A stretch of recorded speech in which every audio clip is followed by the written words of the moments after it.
35 ஆண்டு காலம் அவங்க ஆட்சியில் இருந்துக்கிறாங்க. சரி. ஒரு வருஷம் இன்னும் 4 ஆண்டு காலம், 5 ஆண்டு காலத்துல 4 ஆண்டு காலம் முடிந்து விட்டது. 1 ஆண்டு காலம் இருக்கிறது.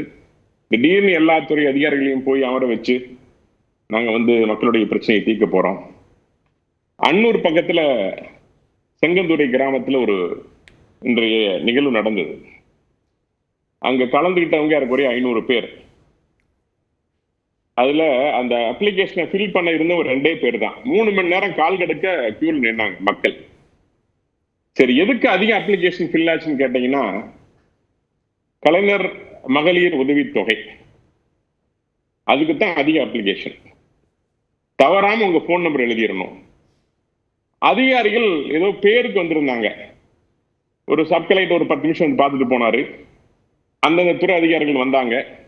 5, 10 நிமிஷம் 5 நிமிஷம் இருந்தாங்க.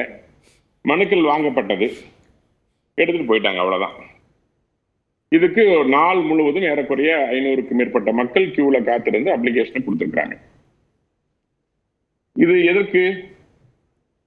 இந்த சதுரங்க வேட்டையில ஒரு தூண்டில் போடுவாங்க.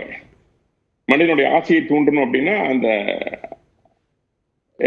அப்ளிகேஷன் கொடுத்துட்டு இதெல்லாம் காத்திருக்கிறது. பொதுவா திமுக வேலை அப்படித்தான். எலெக்ஷன் வந்தாலும் சரி, இரவுல பணத்தை கொடுப்பாங்க, காலையில டோக்கன் நோட்டை கொடுத்துருவாங்க. எலெக்ஷனுக்கு முன்னாடி, கவுண்டிங் முன்னாடி, அதாவது ஓட்டு போடுறதுக்கு முன்னாடி. தமிழக மக்களை நன்றாக புரிந்து கொண்டிருக்கின்ற திராவிட முன்னேற்ற கழகம்